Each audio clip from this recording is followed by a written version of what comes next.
De retour pour cette deuxième partie, toujours avec Christian Vadeste, toujours pour parler de la politique française en général, intérieure, extérieure. On a beaucoup parlé de politique internationale, forcément les implications de la France et sa politique un peu, j'ai envie, destructrice, en tout cas presque suicidaire depuis quelques années. En tout cas, on n'est plus...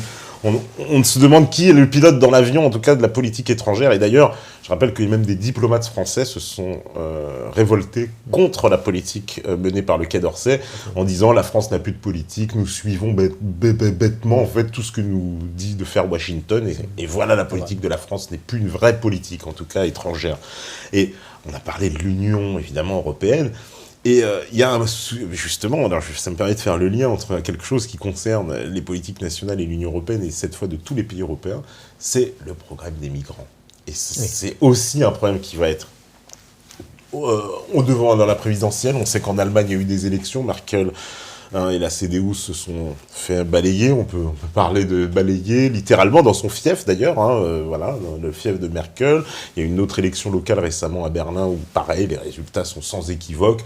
Les gens ne veulent pas, clairement, il y a une tendance en Europe, en tout cas, où les gens ne veulent pas accepter cette politique migratoire imposée par l'Union européenne, parce qu'il faut le dire, l'Union européenne impose des quotas de migrants.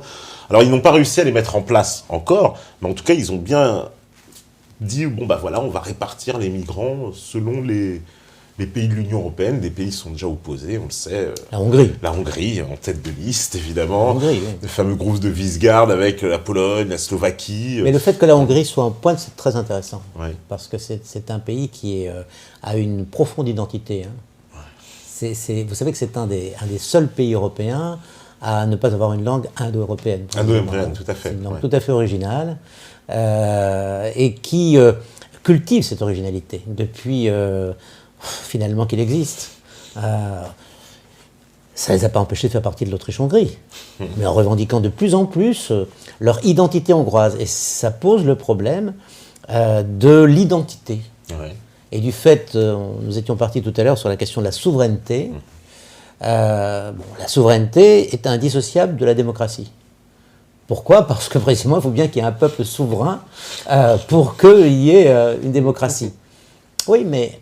est-ce qu'il y a un peuple lorsqu'il n'y a pas une identité de ce peuple ? Et voilà tout le problème. Voilà tout le problème. Si je parlais de l'Autriche-Hongrie, c'était la grande question de l'Autriche-Hongrie. C'était un pays venu de la nuit des temps et d'un système féodal avec une famille qui dirigeait des nations différentes. Ça donnait de bons résultats d'ailleurs, hein, dans la mesure où le niveau culturel de l'Autriche-Hongrie est assez merveilleux. Si vous prenez les grands penseurs, Freud, les grands musiciens, Mahler, etc., c'est extraordinaire ce pays. Bon. N'empêche que ça ne donnait pas suffisamment de place à l'identité culturelle de chacun.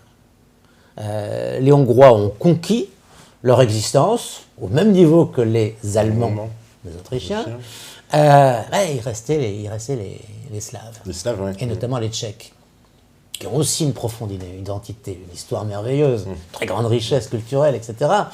Et il est certain que l'Autriche-Hongrie aurait peut-être vécu plus si, en l'absence de guerre, ils n'avaient pas fini par devenir non pas une double monarchie, mais une triple monarchie, en donnant toute leur place aux Slaves. Je crois qu'aujourd'hui, on se retrouve dans cette situation, c'est le problème de l'identité. L'Europe veut à la fois gommer la souveraineté et en même temps dessiner l'identité de l'Europe avec une gomme, en disant nous ne sommes plus des Français, plus des Allemands. L'Europe n'a pas de racines chrétiennes. L'Europe, qu'est-ce que c'est alors ? L'Europe, c'est dans le fond un terrain vague, encore relativement riche, et qui peut accueillir toute la misère du monde. Avec, en plus des disparités, c'est que tous les pays n'ont pas besoin d'accueillir des migrants. L'Allemagne en a un grand besoin démographique. L'Allemagne est riche, elle a aujourd'hui un taux de chômage qui est très faible, de l'ordre de 5%, même un peu moins, et elle a une natalité épouvantable, avec un vieillissement de la population qui est suicidaire. D'où cette politique de Merkel, faite sans prévenir, on ouvre grandes les portes, allez, 1 million, c'est bien, il nous faut 1 million. Il nous faut 1 million parce qu'il faut faire tourner les usines et qu'il faut aussi penser à notre avenir, à nos retraites, etc. Oui, mais l'ennui, c'est que, par exemple, les Français n'ont pas du tout les mêmes problèmes. que la plupart des pays de l'Est européen, je pense aux Polonais, aux Hongrois, le groupe que vous avez désigné tout à l'heure, sont des pays qui certes ont aussi des problèmes démographiques, mais viennent à peine de reconquérir leur souveraineté. Ils viennent de la conquérir. Et maintenant, on leur dit, ah bah oui, mais votre identité, on n'en a rien à faire, il faut que vous accueilliez des immigrants. Mais non. Nous sommes souverains parce que nous avons une identité. C'est cette identité que nous voulons défendre. C'est ça, on veut gommer en plus l'histoire. Merkel n'a rien compris à ça. Elle n'a rien compris à ça, ce qui prouve d'ailleurs que Mme Merkel n'était pas du tout la grande politique qu'on pensait.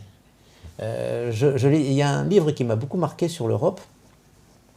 C'est un livre écrit par François Heisbourg, qui est un technocrate, économiste et technocrate, oui, je connais bien, très européiste. Ah oui, complètement. Oui, mais n'empêche qu'il a écrit un livre qui est un réquisitoire contre la situation actuelle de l'Europe, qui s'appelle « La fin du rêve européen ». Et dans la fin du rêve européen, il est extrêmement dur avec Mme Merkel, en disant voilà, il y avait un grand stratège, c'était Helmut Kohl, qui pensait européen, et qui pensait aussi aux intérêts de l'Allemagne dans l'Europe, mais qui pensait... Mme Merkel, elle voit l'Allemagne et les problèmes à court terme de l'Allemagne, sa démographie, son économie, etc., sans se rendre compte qu'il y a un énorme problème qui est à très long terme, c'est est-ce que nous allons continuer à être ce que nous sommes, notre identité. Et notre identité, c'est pas du tout une insulte envoyée à la face de ceux qui ont une autre identité. C'est l'inverse. Vous savez, il y a Finkielkraut qui a dit des choses très très justes là-dessus. Il a écrit un bouquin qui est vraiment passionnant là-dessus. C'est l'identité malheureuse. L'identité malheureuse, oui. L'identité malheureuse, c'est très intéressant. Qu'on peut comparer d'ailleurs au livre de Malouf, le Libanais précisément, Malouf, oui. qui lui a écrit un bouquin qui s'appelle Les identités meurtrières. Les identités meurtrières. Voilà, bien de comparer les deux si vous voulez, parce que vous avez des identités qui se combattent. Effectivement, le Liban, c'est terrible, parce que chaque vallée, chaque montagne a été le refuge d'une confession particulière, et qu'on parvienne à faire tenir tout ça dans la paix, c'est de l'ordre du miracle. D'ailleurs, c'est un miracle qui, comme vous le savez, a malheureusement laissé la place à la guerre civile pendant un certain temps. Mais nous, c'est pas du tout la même chose. Les identités ne sont pas meurtrières, elles sont simplement malheureuses, parce qu'on est sommé de les gommer. Or, Finkielkraut, il cite Lévi-Strauss, et il dit, mais attendez, Lévi-Strauss, certes, a condamné le racisme génétique, en quelque sorte, mais pas du tout l'identité culturelle. Au contraire, dans la mesure où, puisque l'échange est vraiment la clé de l'humanité. Ce qui fait que les hommes sont des hommes, c'est qu'ils échangent. En parlant, en échangeant des cadeaux, etc. C'est ça, les hommes, ils échangent. Mais attendez, si vous n'êtes plus vous-même, si vous n'avez plus d'identité, qu'est-ce que vous allez offrir aux autres? Rien. Rien. Vous n'avez plus rien à offrir aux autres. Autrement dit, l'identité culturelle n'est pas du tout une source d'affrontement avec les autres, c'est une source d'échange avec les autres. Et c'est comme ça qu'il faut voir. Donc il faut absolument préserver l'identité, c'est indispensable, et manifestement un certain nombre de technocrates européens, et malheureusement Mme Merkel, n'ont rien compris à ça. Il faut défendre l'identité des Européens. Est-ce que c'est pas intégré dans le logiciel, on va dire, de l'Union européenne et le dogme, enfin, de certains traités, qui nous impose, puisque ce dogme-là, en fait, en gros, pour que le projet de fusionner comme ça à 27, ça puisse fonctionner, justement, précisément, il faut qu'on se gomme nous-mêmes un peu nos identités, parce que sinon, ça se... Non, donc, non, sincèrement, je ne crois pas. Je reprends l'exemple que je vous donnais tout à l'heure de l'Autriche-Hongrie.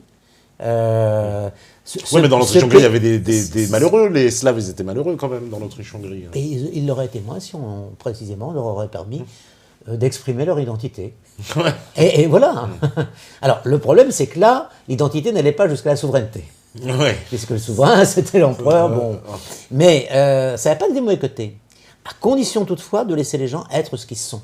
Et alors, l'Autriche-Hongrie, de ce point de vue-là, avait quand même bien permis ça. Hein, parce que vous avez un très bon bouquin qui s'appelle La marche de Radetzky, et qui raconte l'histoire des von Trotta. C'est un roman qui raconte l'histoire des von Trotta, qui est une famille slovène, profondément attachée à l'Empire, aux Habsbourg. se battant pour les Habsbourg, etc. Mais ils sont des Slovènes. Et précisément, c'était une forme de nationalisme, comment dirais-je, par procuration.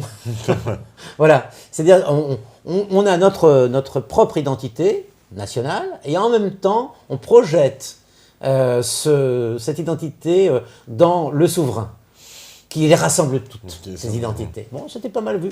L'Europe pourrait jouer ça. Il n'est pas interdit d'imaginer qu'il y ait une identité européenne, d'où l'importance des racines chrétiennes, qui sont un peu cette identité supranationale, qui permettent à chaque nation de revendiquer sa propre identité à l'intérieur, tout en ayant une identité commune. Moi, ça ne me paraissait pas du tout impossible, hein.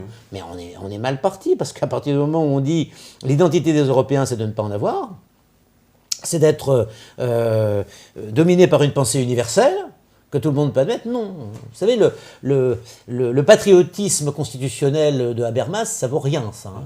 Les gens, vous savez, ils ne s'appuient pas sur le droit, ils s'appuient sur les sentiments. Ouais. Si vous avez des sentiments qui les guident, alors effectivement, ils accepteront le droit.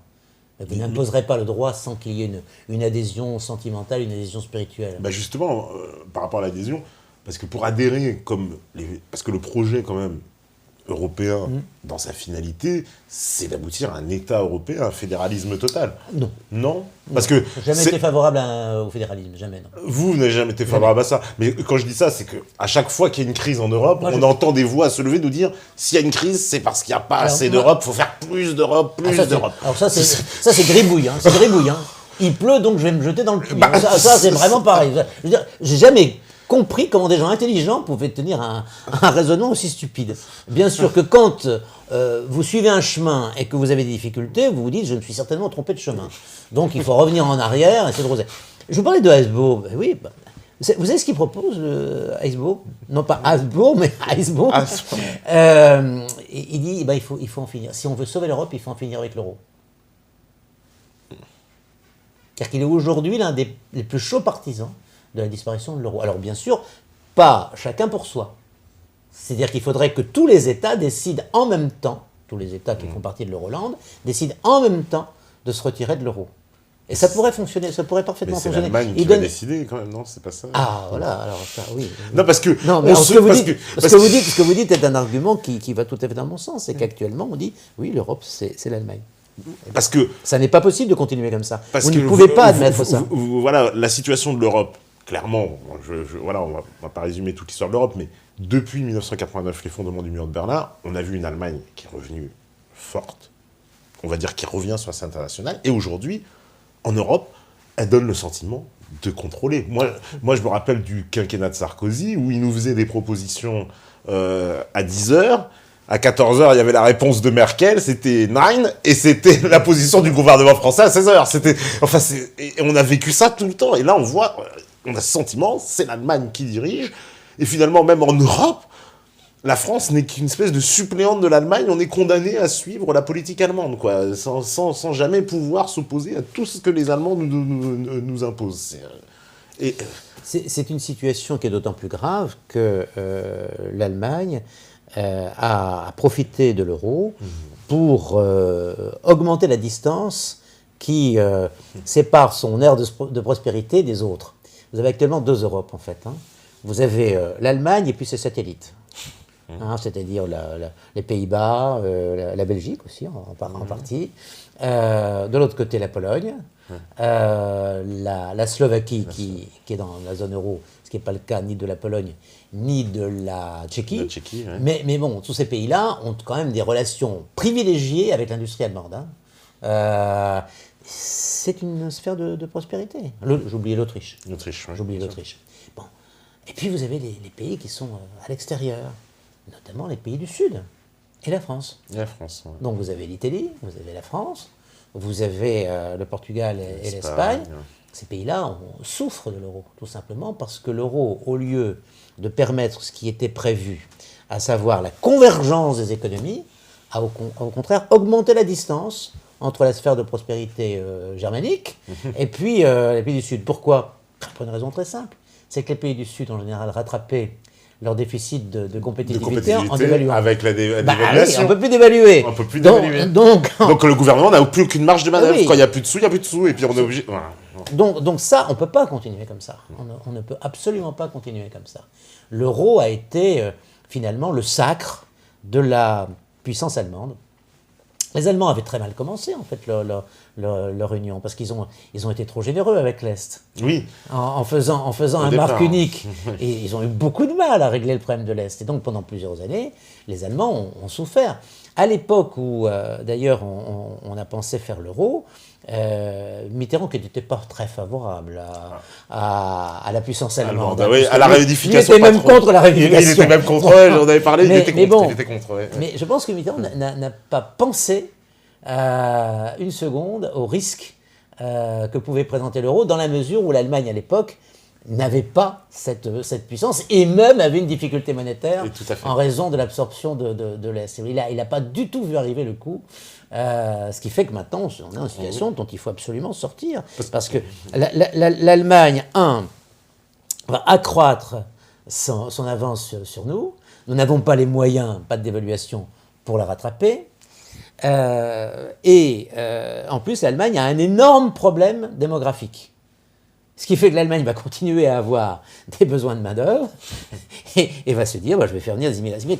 On se trouve à la fois en déficit économique par rapport à l'Allemagne, et en plus on va subir leur dictat démographique. Il n'est pas question. Il n'est pas question. Donc il faut mettre fin à ça le plus vite possible. Moi, j'ai le sentiment qu'on est revenu à une situation qui est plus proche de celle de l'entre-deux-guerres, c'est-à-dire avec une Allemagne plus forte, une France... Alors, on est peut-être effectivement quand même encore sous la Pax Americana, donc il y a toujours des rapports de puissance, de domination, etc. Mais l'Allemagne, elle a repris du poil de la bête. C'est pour moi, la France, on a l'impression que c'est la France qui marche au pas de l'Allemagne et que les dirigeants français, alors, ils ont deux attitudes. Il y a ceux qu'on a l'impression que ça dérange, mais il y a ceux qui sans cesse nous disent l'Allemagne, il faut faire comme les Allemands. Ça devient fatigant pour les Français. Il y a un autre point aussi, par exemple, c'est le problème de l'environnement. Ouais. Comme ça, les Allemands ont décidé de mettre fin à l'énergie nucléaire. Ça veut dire quoi? Ça veut dire que désormais, ils utilisent essentiellement le charbon. C'est-à-dire qu'ils polluent énormément. Ouais. Donc là aussi, vous avez une complète distorsion entre la politique française et la politique allemande. Et les Allemands se moquent éperdument de ce que nous pensons sur ces sujets-là. Et leur force n'est plus ce qu'elle était auparavant. Avant, c'était une force dominatrice. Maintenant, c'est une espèce d'énorme force d'inertie. On pèse tellement lourd que de toute façon, vous ne pouvez pas les contre. Vous ne pouvez pas les contre. Moi, c'est comme ça que je vois les choses. Et effectivement, ce que vous donniez comme exemple, à savoir le fait que les présidents français sont systématiquement obligés de revoir leur copie après avoir rencontré le professeur Merkel, oui. Parce que c'était flagrant sous Sarkozy. Hollande, il y a cette fameuse image, on voit Merkel qui le remet dans le droit chemin. Alors là, je trouve, c'est fantastique. C'est la France. Le passage en revue, quelle horreur. La France se fait remettre dans le droit chemin par l'Allemagne. Enfin, c'était vraiment ça l'image. Et j'ai l'impression que dans cette Union européenne, justement, depuis justement l'effondrement, on va dire, du mur de Berlin, la France est encore plus confrontée à cette puissance allemande. Oui, mais moi je pense que alors la France a perdu un avantage en perdant les Britanniques. C'est que les Britanniques faisaient contrepoids aux Allemands. Alors notamment des mésaventures ou des aventures comme on veut, comme l'affaire libyenne, vous savez que les Allemands étaient tout à fait contre l'intervention en Libye au point de départ. Ils n'ont même pas voulu transporter au point de départ les troupes françaises dans leurs avions. Ils ont dit on veut bien transporter les Africains, mais pas les Français. Donc, les Allemands n'ont pas toujours eu, par rapport à nous, une attitude extrêmement fraternelle. Mais on avait le contrepoids anglais. Notamment en politique internationale, en politique militaire, les Allemands ne veulent jamais intervenir, ou le moins possible, les Anglais intervenaient. Je ne dis pas que c'est bien, mais au moins on avait quand même des alliés, on n'était pas seuls. On ne les a plus. Donc en Europe, on va se retrouver face. Oui, voilà, c'est-à-dire en Union européenne, maintenant on est juste avec l'Allemagne. Et dans l'euro notamment. Alors, on a un allié qui peut arriver. Je pense qu'en ce moment, il est en train de mal prendre le fait qu'on le traite un peu comme... la dernière roue du carrosse, c'est Renzi, c'est l'Italie. C'est l'Italie. Parce que l'Italie est dans la même situation que la France. L'Italie a une croissance quasi nulle, alors que contrairement à la France, elle a fait des réformes structurelles importantes, et elle voit très bien que le problème, c'est la monnaie. Elle voit très bien que le problème, c'est la monnaie. Donc, l'idée qu'un certain nombre de pays puissent se liguer pour obtenir une modification profonde de l'Europe, y compris donc une unification monétaire, moi je ne l'écarte pas. Je pense que c'est possible.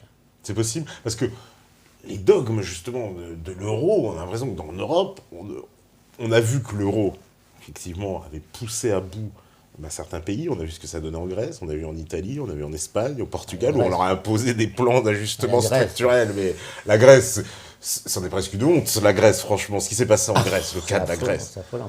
Jamais la Grèce n'aurait dû rentrer dans l'euro. Elle n'aurait pas dû rentrer dans l'euro, de base. La Grèce n'avait... Alors, on parle de convergence et de divergence, mais jamais la Grèce n'a montré la moindre convergence avec les économies des vieux pays européens, comme les 6 du point de départ, qui, eux, globalement, les économies qui se portaient quand même bien. Vous étiez certainement parlementaire, mais vous vous rappelez, à l'époque, dès le début des années 90, on parlait de faire des audits des pays qui étaient... Oui. Et la Grèce n'avait jamais réussi les tests. Non, puis ils ont échoué à chaque fois. Oui. Et c'est pour ça qu'ils sont rentrés un peu plus tard. Ils sont rentrés plus tard. Et en fait, en maquillant les chiffres. Et en maquillant les chiffres, ce qu'on a su aujourd'hui. Parce qu'à l'époque, on nous avait dit « Ah bah finalement, on a recalculé, c'est bon. » Puis du jour au lendemain, tout était terminé, la Grèce rentrait dans l'euro. Il faut savoir qu'à l'époque, ça a été la fraternelle socialiste. Hein, puisque les Grecs avaient un gouvernement socialiste. C'était Jospin en France. D'accord. Donc encore une fois, c'est une intérêt politique, les fraternelles. La mission de la Grèce a été une mission socialiste. Rien d'autre.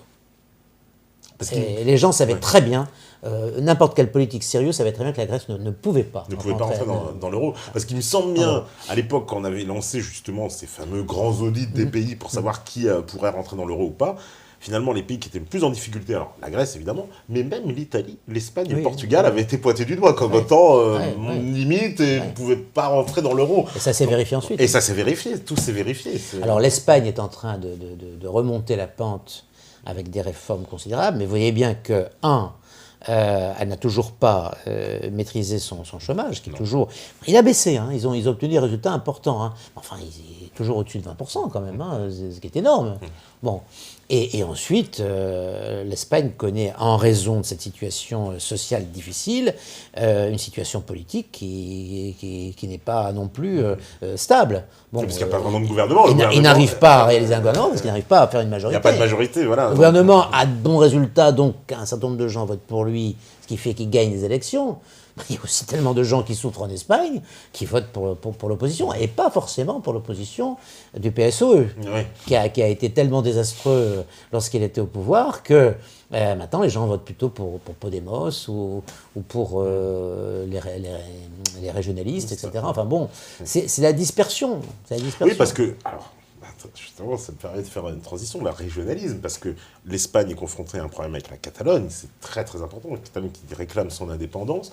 Alors, on sait très bien que les dirigeants espagnols, voilà, en tout cas le plus haut niveau de l'État, les Espagnols sont contre, hein, le Premier ministre s'est largement exprimé là-dessus, ils sont contre, ils ont même, il me semble, déposé un arrêté de loi en disant que le référendum serait anticonstitutionnel. C'est pour ça que les Espagnols étaient pour une fois hostile à l'intervention au Kosovo. Parce que le Kosovo, c'est bel et bien une région de la Serbie qui a été détachée et qu'on considère aujourd'hui comme indépendante. Voilà. Bon, là, il n'y a aucune raison de considérer ce territoire comme indépendant. Oui, ils sont toujours hostiles justement à la reconnaissance du Kosovo. Mais la Bosnie, le Kosovo, demain la Catalogne, peut-être après-demain l'Écosse, la séparation entre la Slovaquie et puis la Tchéquie, etc. Et puis nous aussi en France, on est touchés. Tout ça, ça arrange qui moi, il me semble quand même que l'idée de parcelliser l'Europe n'est peut-être pas une idée étrangère à la politique américaine. Hein. Oui, parce qu'on voit les présidents américains qui poussent sans cesse, et qui viennent, on a vu Clinton venir se balader en Moravie, chanter les louanges de la Silésie indépendante et de la Bohème. Enfin, et là en France, on voit qu'il y a une volonté, parce que c'est quelque chose aussi qui est un fait, avec de rejouer un peu sur les fractures. On joue sur l'indépendance de l'Alsace, sur la Bretagne. J'ai vu qu'il y avait un parti savoyard indépendant, financé par l'Union européenne. Ah oui, ça, je ne savais pas ça. Un parti savoyard indépendant. Et qui dit que le traité de Turin de 1860 n'a pas été respecté par la France, il faut tout remettre en cause, il faut refaire... Oui, alors effectivement, oui, Bon, je pense qu'en France, ça ne prendra pas dans la mesure où la tradition centralisatrice française est telle que, bon, le peuple français, il existe, même si il y a des identités régionales qui ont leur caractère tout à fait positif. Je pense à la Bretagne. La Bretagne, bien sûr, bien sûr, la Bretagne. Le fait de devoir cultiver une langue régionale, etc. Bon, moi, je ne suis pas absolument opposé à ça. L'idée d'un fractionnement du pays, en revanche, est une bêtise. Parce qu'il y a une volonté quand même de pousser à ça.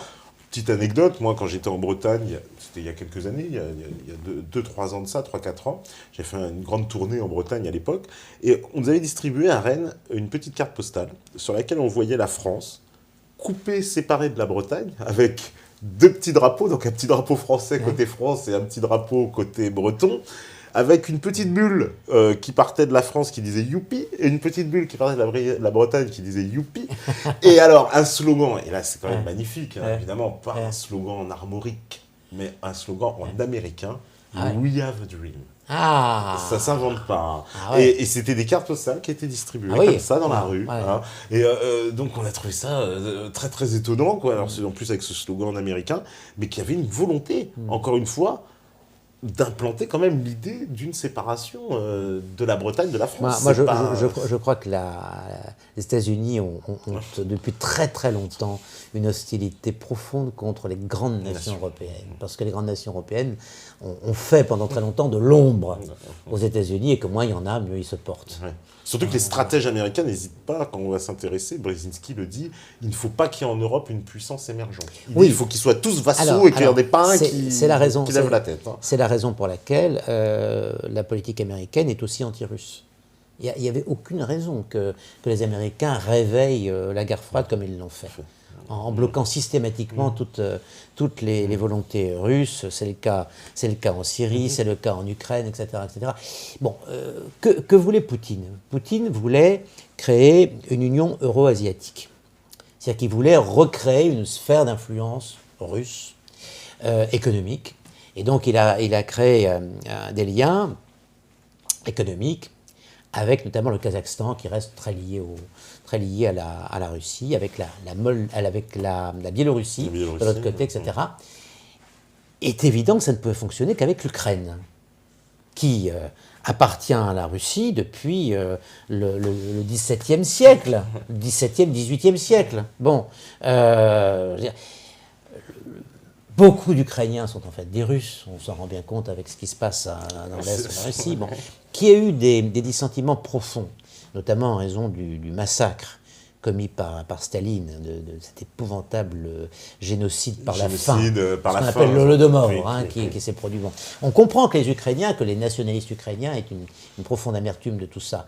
Mais enfin, on ne demandait pas du tout à l'Ukraine de se rattacher à la Russie, on demandait simplement à l'Ukraine de faire partie d'un ensemble économique qui aurait été tourné vers la Russie, ce qui n'aurait pas empêché de très bons rapports avec l'Europe. Mais manifestement, pour les Russes, c'est quasiment inacceptable de voir l'Europe occidentale et l'OTAN, surtout l'OTAN, se rapprocher ainsi de leur capitale, Moscou. Enfin, vous vous rendez compte, la Crimée, par exemple. La Crimée n'a jamais été ukrainienne avant 1954, je crois. C'est ça, c'est Khrouchtchev qui l'avait fait passer. C'est un cadeau de Khrouchtchev. C'est un cadeau comme ça, administratif. Mais c'est un cadeau, c'était politico-administratif, mais c'était... Bon, mais c'était circonstanciel. Il n'y a rien de profond. Il n'y a jamais eu d'Ukrainiens en Crimée. La Crimée était turque. C'était peuplé en grande partie par des Tatars. Des Tatars qui qui ont été en grande partie déportés par Staline d'ailleurs. Mais globalement, ce sont des Russes qui ont habité la Crimée. En plus, la Crimée pour la Russie, c'est stratégiquement imparable. Ils ont Sébastopol. C'est un de leurs accès vers les mers chaudes. Ils ne pouvaient pas être atteints là-dessus. Il faut le comprendre. Il faut le comprendre. Bon. Eh bien non, les Américains ont tout fait pour attaquer les Russes là-dessus. C'est une bêtise. Moi, je pense qu'il fallait laisser la Russie s'épanouir normalement après sa chute, après la chute de l'URSS. Il fallait qu'elle retrouve sa dimension de très grand pays, parce que c'est un très grand pays. Voilà. Et ça n'avait absolument aucune espèce de caractère belliqueux à l'encontre de l'Europe ou des États-Unis. C'était simplement retrouver sa puissance. Voilà.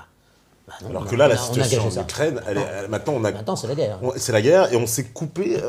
On voit bien que dans la stratégie, l'Ukraine coupe en deux l'Europe puisqu'elle nous empêche finalement de nous rapprocher, d'avoir des liens forts avec la Russie. L'Ukraine est surtout un pays qui est en plein marasme En économique. plein marasme, ouais, total. Ouais. Alors que ce qu'il fallait, c'était avant tout assurer son développement.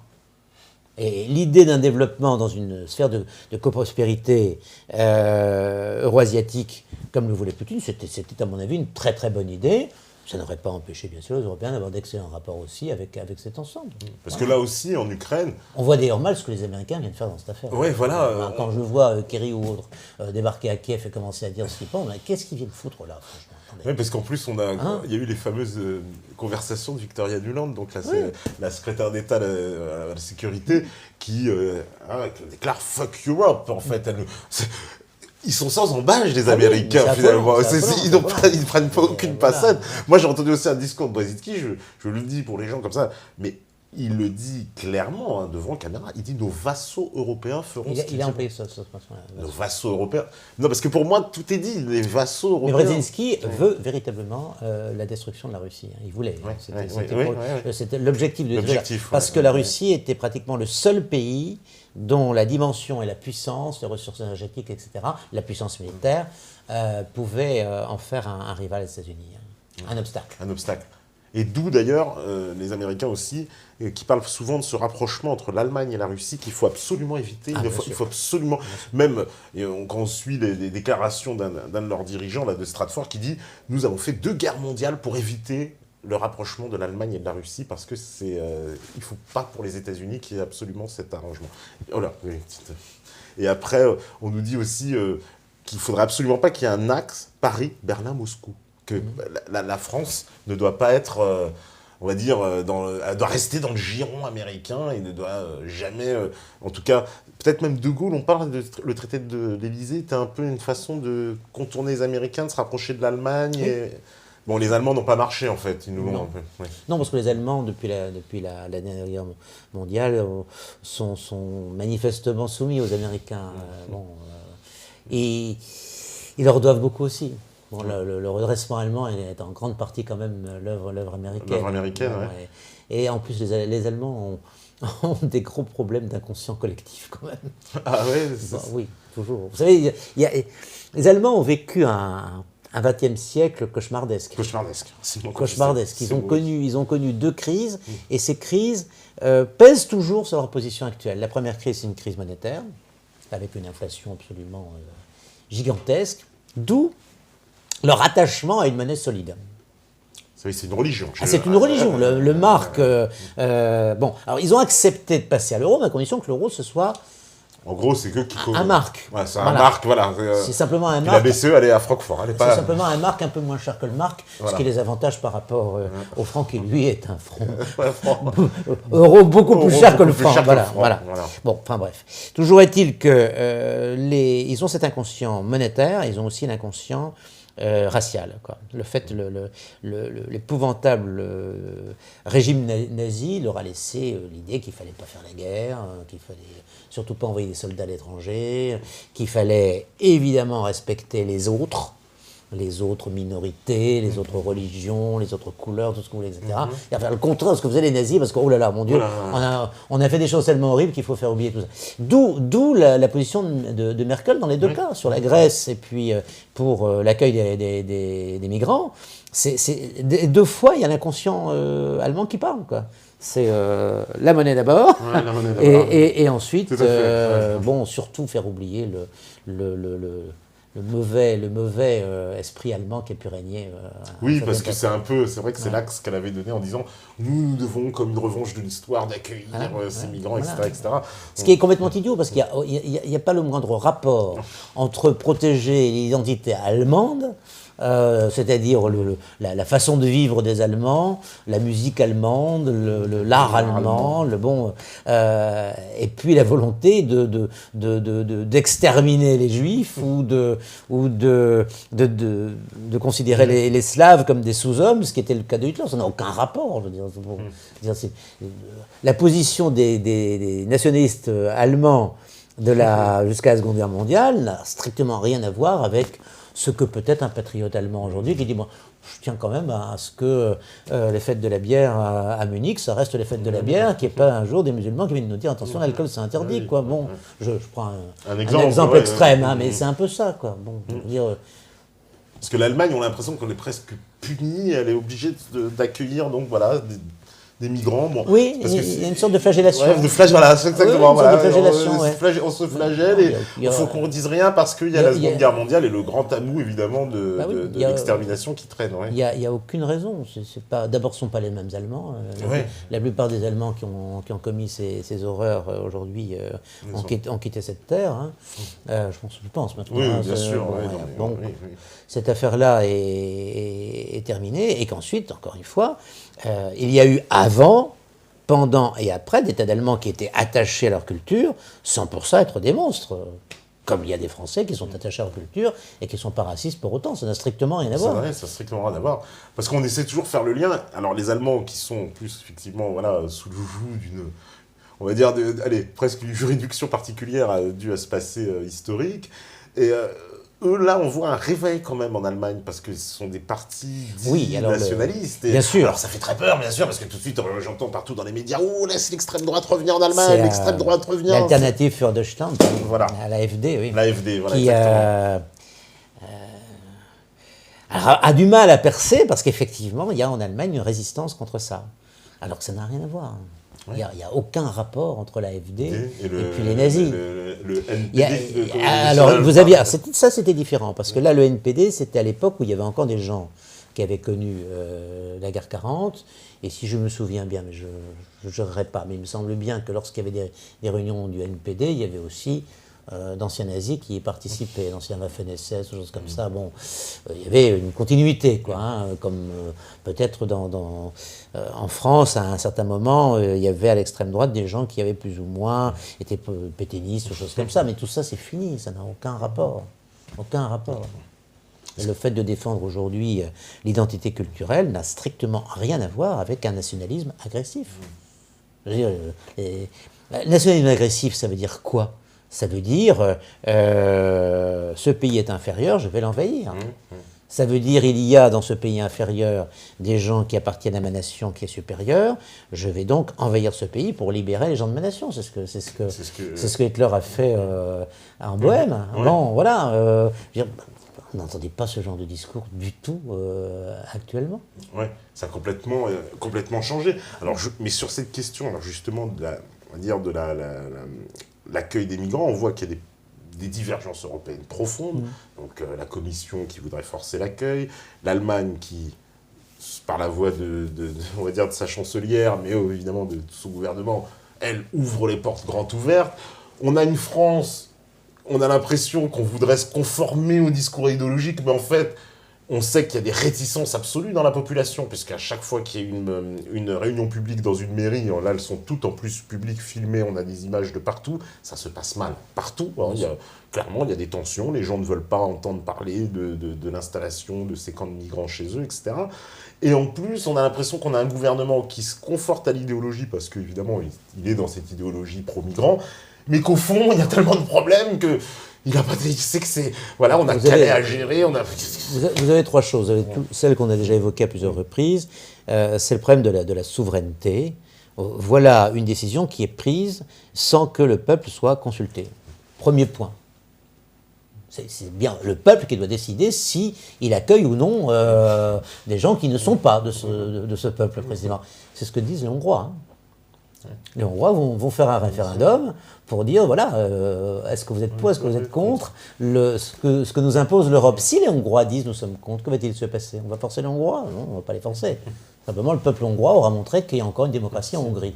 Bon, c'est ça la réalité. Donc, le premier problème, c'est la souveraineté. Le deuxième problème, c'est celui de l'identité. C'est l'identité. À savoir, est-ce que nous avons le droit de vouloir rester ce que nous sommes? Mais oui, parce que si vous ne restez pas ce que vous êtes, il n'y a plus de peuple. On le voit bien, dès lors qu'il y a un trop grand nombre d'étrangers, non pas parce qu'ils sont étrangers, mais tout simplement parce qu'ils ont une culture différente, des comportements différents, des valeurs différentes. Eh bien, ces comportements, ces valeurs, finissent par vouloir avoir leur place dans le mode de vie de la collectivité. Ce qui fait qu'au lieu d'avoir une nation, vous avez des communautés rivales. Ça, c'est pas acceptable, parce que c'est également tout à fait contraire à la démocratie. Que l'on accepte qu'il y ait dans une société des religions différentes, oui, mais attention, pas des religions qui notamment remettent en cause la manière de vivre et le droit de cette nation. Lorsqu'on dit, par exemple, est-ce qu'il faut accepter, je sais pas, la polygamie, par exemple, oui. Parce que, bon, il y a des religions qui sont polygames. C'est évidemment non. Évidemment non, parce que ce qui prime, c'est le mode de vie qui a été ancré dans le droit de la démocratie en question, parce que ça a été l'expression de la volonté populaire, et on ne doit pas tolérer que des groupes étrangers viennent introduire dans cette démocratie des idées qui ne sont pas compatibles avec elle. C'est ça ce qui est en train de se produire en ce moment. Et ça, quand on a ce discours-là, on dit bah non, mais c'est un horrible raciste et tout. Non, ça n'a rien à voir avec la race. Ça n'a rien à voir avec la race. Ça n'a rien à voir avec la race. Vous savez, à Rome, vit comme les Romains. Voilà, à Rome, vit comme les Romains. C'est-à-dire, tu veux vivre dans un autre pays, eh bien, tu acceptes la façon de vivre des gens de ce pays. Et tu dois savoir que chaque fois que tu affronteras le regard des gens du pays en leur montrant ta volonté d'être différent d'eux, d'une certaine manière, tu les insultes. Et c'est normal qu'ils le prennent mal. Oui. C'est normal qu'ils le prennent mal. Oui. Si tu fais que passer, si tu es en simple visite, ok, tu restes comme tu es. C'est pas très grave. Mais si tu veux vivre avec eux, c'est tout à fait différent. Je citais tout à l'heure, c'est Finkielkraut qui disait ça aussi, c'est vivre ensemble. Le vivre ensemble, ça doit être vivre à l'unisson. Ça ne doit pas être vivre les uns à côté des autres. Or, actuellement, quand on dit vivre ensemble, c'est « ah oui, il faut vivre les uns à côté des autres ». Non, on ne peut pas vivre à côté de quelqu'un qui passe son temps à vous montrer qu'il ne veut pas être comme vous. Exactement. Je veux dire, bon, ça, c'est pas acceptable. Par là même, vivre à l'unisson, ça veut dire avoir des grands moments, quelles que soient nos divergences de religion, de foi, etc., des grands moments d'enthousiasme collectif. En plus, la nation, c'est quand même le socle où, justement, précisément, on le sait que dans la définition de la nation française, on ne reconnaît pas les communautés dans la République française. Et justement, il n'y a qu'une communauté, c'est la nationale. Absolument. Et tout le monde peut s'y fondre, tout le monde peut s'y retrouver, c'est ça. Oui. Parce que les communautés, on voit, alors là, je prendrais par exemple, on regarde ce qui se passe en Angleterre, où on a bâti un système communautaire, pour le coup, on reconnaît les communautés, c'est l'inverse de la France.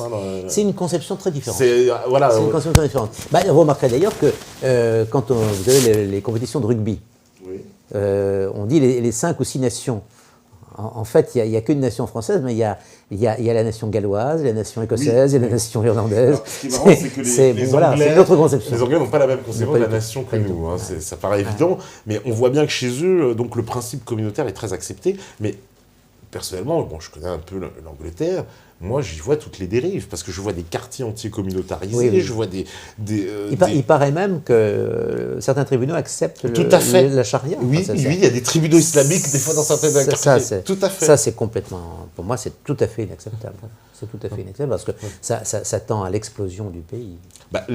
L'Angleterre, d'ailleurs, elle est dans des tensions communautaires extrêmes, plus que la France, sur certains aspects, beaucoup plus que la France.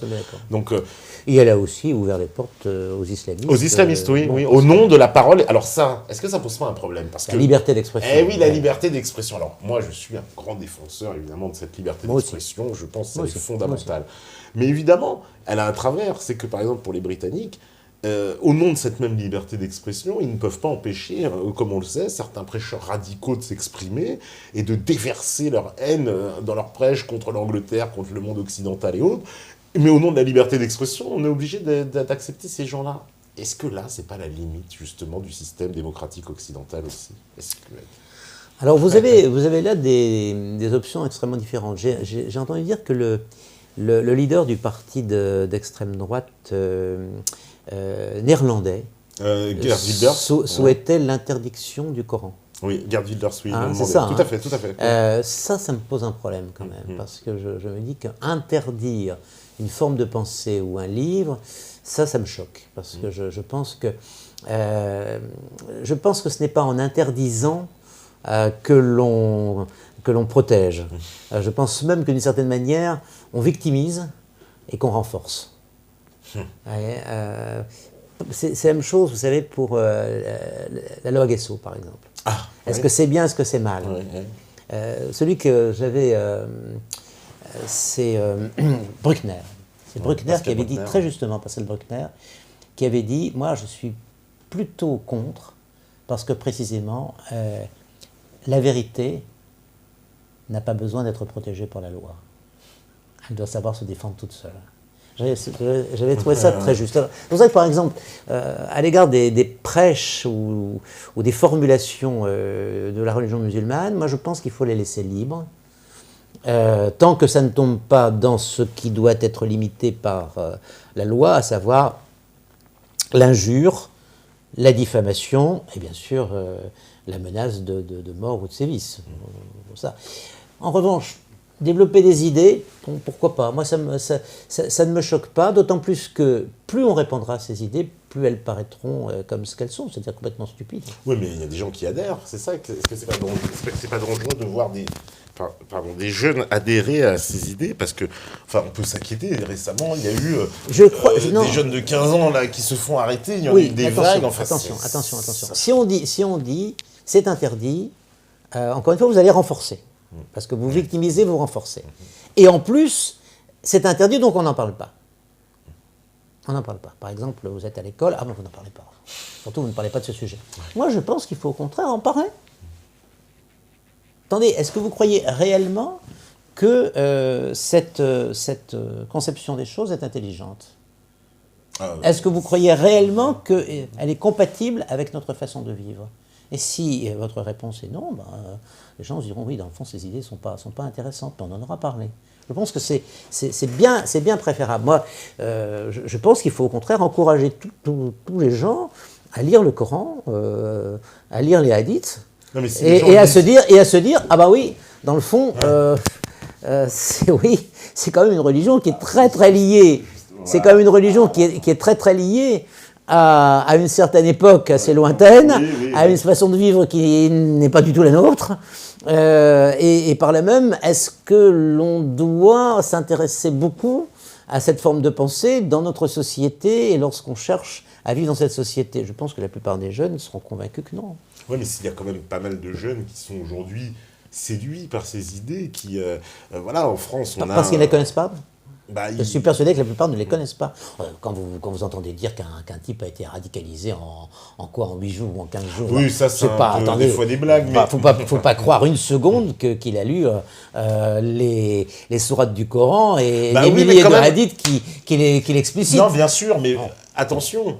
Est-ce que, d'ailleurs, c'est une phrase que j'avais vue de Zemmour qui disait, mais on ne demandait pas à tous les communistes d'avoir lu le Capital. On ne demande pas à tous ces radicaux d'avoir lu le Coran.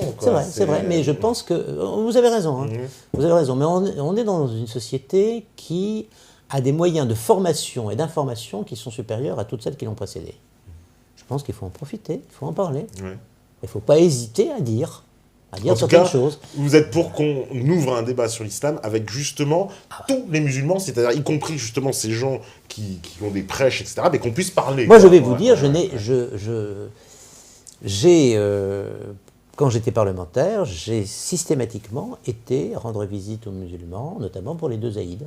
Systématiquement, j'avais dans ma circonscription 5 mosquées. Et je leur rendais visite et je discutais avec eux très, très volontiers.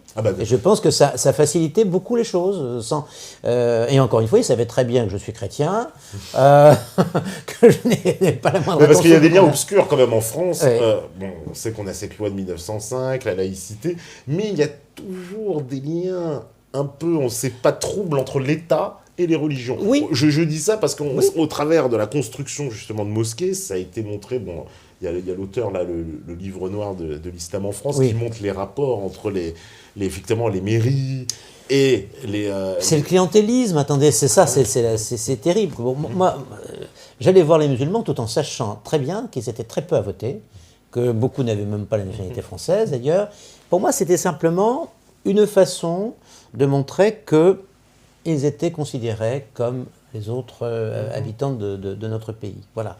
Je leur montrais ma volonté de connaître leur religion, aussi l'idée que manifestement je faisais passer, un moment que j'aimais beaucoup, c'était quand je parlais, vous savez, pour l'Aïd el-Adha, pour le sacrifice. Oui. Hein, je dis toujours que c'était le fait qu'il fallait respecter la loi. Et oui, la loi. Alors la loi de Dieu, mais aussi la loi des hommes, et notamment la loi de la République. Et je disais toujours ça. Alors bien sûr, de temps en temps, ils auraient pu me répondre, mais de temps en temps, la loi de Dieu et la loi de la République ne sont pas tout à fait les mêmes. Ouais. Et j'aurais répondu, oui, mais précisément, en France, c'est la loi de la République qui l'emporte. Faudra le rappeler. Justement, comme ça, on va faire la petite pause. Oui. Et puis, on reviendra après pour les questions. En plus, on prendra les questions du public, il y en a pas mal. Et ouais, je vois. Écoutez, on prendra vos questions sans aucun souci. On fait la pause et on revient juste après. À vous, la régie.